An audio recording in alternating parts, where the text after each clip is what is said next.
Hey, what's up? I'm Ray Green, former executive turned nomad entrepreneur. And I've had a lot of people say recently, hey, I've heard you talk about leverage and systems in business, but how do I actually create leverage in my consulting business, coaching business, agency, whatever, service business of any kind? And today I'm going to help you answer that question for yourself, no matter what kind of service business that you have. Now, let me start with, what do I mean when I'm talking about leverage? When I'm talking about leverage, I'm thinking units of output, a specific output that you are looking for per unit of input, meaning amount of time that you're putting in. More leverage means you are getting more output per unit of input that you are putting into the system. So the more time that it takes me to get a result, the less leverage I'm creating. The less time that it takes me to get the same or more results, the more leverage that I'm creating in my business. We want maximum output, minimal input. 3 areas that I basically look to create the most leverage or the most opportunity to scale for a service business. Those areas are marketing, sales, and delivery. And by marketing, I mean, all right, how are you making people aware of what you sell? How are you making people aware of your company or your service or who you help, what you help them do, and creating some interest? Sales is, how are you converting that awareness or that interest into actual clients? And then delivery is, how are you delivering the services that you're selling them? Okay, so more leverage and more scale in the way that you market so that it takes you less time to make more people interested in your stuff. Sales, so that you can convert more people in less time into paying clients. And delivery, so you can help more people get results and deliver a transformation with less time on your part or your business's part. And those are the 3 areas that I'm looking to streamline and that I'm looking to scale, because once you've got those dialed in, you can usually streamline virtually anything else in the business. All right. You've got all the growth functions and the delivery functions dialed in. The rest of the business is going to be easier to systematize. First thing that we want to do is we want to determine if we want to get more leverage, we've got to know how much leverage or how much productivity or how much output per unit of input we're getting today. Grab a time tracking app. Right? Like I'm a fan of Toggle, T-O-G-G-L. I have no affiliation with them. It's really easy to set up. They have a free version. You can plug it in on your desktop, on your mobile phone, and even on your smartwatch if you've got one. And the accessibility of it essentially makes it easier for you to track. And if it's easier for you to track, the more accurate your tracking is going to be. When I grab that app, what I do is I essentially set up a fake client, and I call it marketing, or I call it sales, or I call it delivery, whatever I'm going to focus on at that particular time. And I treat that like I would if I were billing hourly for a client, which I don't recommend. And so I start that timer every time that I'm working in that function or even thinking about that function, right? If it's occupying headspace or I am executing something in that space for marketing, for example, I would be tracking social media content creation. I would be tracking the time I'm sitting there thinking about what I'm going to be creating for content. I would be tracking any time that I'm spending publishing that stuff or writing blogs or anything to facilitate that function. I start the timer, fire it up, and then I track what it is that I'm doing in that space, which is really important. We're going to come back to that. So you want to track what was the activity that you were doing in that space. Now, I run a time audit for about 2 weeks. I think 2 standard weeks is a good baseline. Like, it's a good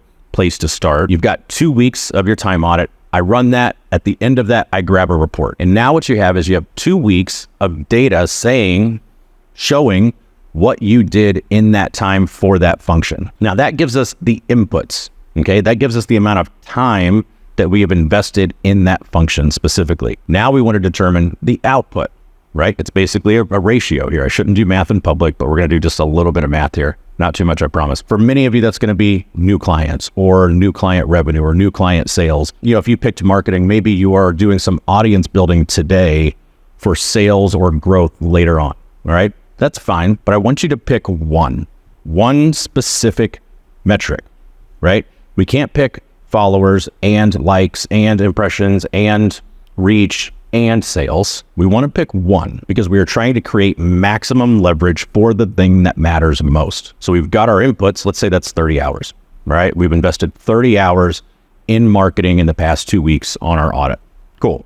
Now you look at that and you say the one metric that matters most. And we'll use, for the purposes of this, we'll use new client sales, all right? And I got 2 new clients, 30 hours of input, and that got me 2 new clients. That's the output. So my ratio is basically, it takes me 30 hours to get 2 clients, give or take. right? And if you need to expand that because of your sales cycle, whatever, that's perfectly fine. So you've got 30 to 2, 30 inputs to 2 outputs. Now, the first thing I want you to ask is, what can I eliminate in this list? I look at this report and I go, okay, within this 30 hours, I was doing XYZ, right? I was doing some social media content creation. I was doing some blog writing. I was doing some newsletter stuff. I was doing maybe some tech and tooling related to marketing. I was doing some admin stuff. I was doing some ideation. What is the stuff that if it wasn't done at all would have gotten me the same activity? Now, you've got to be really objective here, because a lot of times we get married to a tactic. We get married to the possibility of an outcome, and we're no longer objective about it, right? Like, we look at it and we say, well, I spent 20 hours on social media content creation, and I know that didn't get me any of those 2 clients. Like, the 2 clients came from referrals, but I'm going to keep doing that thing. Like, I want you to be ruthless here. I want you to look at it and say, what are the things on this list that if they weren't done at all, were completely eliminated, would have still gotten me the thing that I really wanted most without having to have done it? Leverage is about doing less but better. We want to do the things that matter most, and we want to do them the best way possible. That's where the leverage is going to come from. So again, look at it and say, on this list, what can I eliminate? Now, let's assume you look at it and you say, you know what, I could have not done these podcasts, or I could have not done this newsletter, or I could have not done, whatever it is. Let's take in marketing, for example, and that frees up a few hours every couple of weeks. And now you're at 2 units of output. You still got your 2 clients, and you freed up maybe 3 hours in a couple of weeks. So now your ratio goes from 30 hours of work to get 2 clients down to 27 hours of work to get 2 clients. That's a 10% improvement. It's not nothing. That's a little bit more leverage in your system. Let's keep going. Next question I want you to ask is, what can I automate, right? Like, what within this list, if I looked at it, could I systematize or could I automate? Like, what are you doing manually that you could build a system or use a software or create a Zap to actually have it done for you automatically without you having to do it? Maybe you're manually posting content for social media. Okay, well, you can get a software to do that. Maybe you're manually sending contracts to clients, or manually writing them every time. And you could make some templates. Maybe you're having Zoom calls or phone conversations that could easily be Loom videos. I can't tell you how many hours we have freed up in the business by just exchanging videos asynchronously rather than hopping on the phone or hopping on Zoom calls, which tend to not be incredibly efficient. Now, you look at this list and you go through all the things that you could potentially systematize or automate, and you free up just a few more hours. Over the course of 2 weeks, you've got maybe 3 more hours that you free up. Well, now you've got 2 clients, 2 outputs. Now you're down to 24 units of input. All right. That's a 25% increase from the original 2 to 30. Now, the next question I want you to ask is, what can I delegate? Every time audit that I do, I find opportunities to hand off stuff that I'm currently doing every single time. And I'm basically always running a time audit and looking at it every 30 days. So I look at this and I say, what are the things that unequivocally, absolutely require me? Like this video, this requires me, at least for now, maybe at some point in the future, AI, but it doesn't take me to edit that video, to put graphics in that video, to schedule that video, to post that video. It doesn't take me to do any of that. So all of that gets done by somebody else. Now, maybe you're a solopreneur. You're at the solo stage and you're like, I don't have anyone on my team. Fine. Go through and create a list of everything that's on that audit that could be delegated. Let's put it over on a list for a second and ask yourself, what role, what hire would it take to take this off of my plate? Maybe it's a Swiss Army knife type of VA, like somebody that's able to do some admin and a little bit of help on delivery, a little bit of help on marketing. Or maybe it's a social media specific VA. Maybe it's somebody that really knows that stuff and can help take that off of your plate. Maybe it's a bookkeeper. Maybe it's a salesperson. But look at that and say, which hire would create the most leverage for me? And if you live somewhere expensive like in the United States, don't get tunnel vision and think that you've got to hire locally. My tech integrator, he's in Pakistan. My social media coordinator, he's in the Philippines. My accountant, he's in Spain, right? My systems person, she's in the Beltway. She's in Washington, D.C. But you can hire all over the world. And there are some places that are incredibly affordable that allow you as a service provider to get highly talented people for your small business for not as much as you would expect. Now, let's say you hire a VA and they get you 2-3 hours a week. Okay. They're helping you with some email stuff. They're helping you schedule your social media. They're helping you with a little bit of client delivery. And that gets you 2 or 3 hours a week. You're at 2 clients, 2 units of output, down to 18 units of input. Okay, same output, lower input.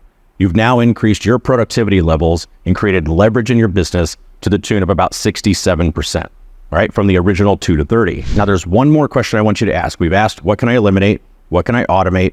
What can I delegate? Now I want you to ask, what can I ameliorate? What the f is ameliorate? I know. Ameliorate literally means to make better or to improve, but I needed a word that ended with 8 because automate, delegate, and improve didn't sound nearly as cool. So eliminate, automate, delegate, ameliorate.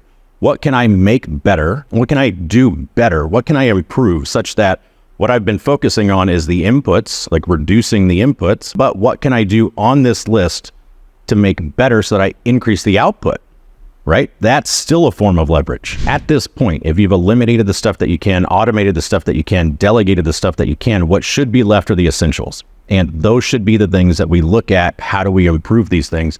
If you do this first, what I see all the time is people just use that as an excuse to say, well, you know, I'll just do all the stuff that I've been doing. I'm just going to do it all better, right? So go through the process first. Go through, eliminate, automate, delegate, then say, what's left here?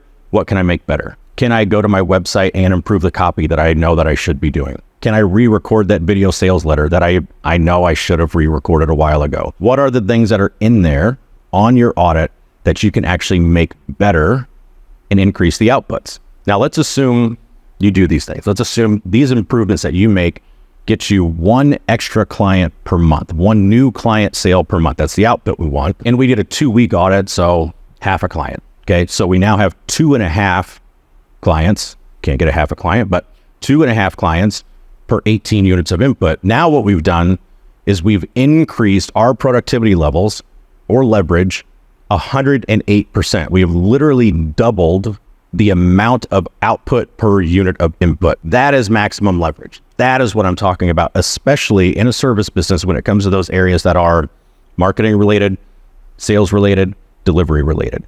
That is how you're going to create scale in your business, and being ruthless about this and being really objective about this and doing this regularly. Like I'm almost always running a time audit on myself. I review it every 30 days and I look and I say, what can I eliminate, automate, delegate, ameliorate? Although I say improve, but it's not as cool of a framework. And you can change this up, right? Like if you have longer sales cycles, if you need to adjust the system, but you get what I'm saying. And hopefully this has been helpful in helping you think through how can I create more but better in my service business to create leverage so that I can scale, get more of my time back and allocate it where I want it to most, which could be more growth in your business or maybe hitting the beach. It's worked really well for me. It's worked really well for my clients, and I hope it's been helpful for you. If you want to dive into how you can improve, ameliorate a couple areas like productizing your services, getting better at sales, or with marketing, you may actually check out some of these.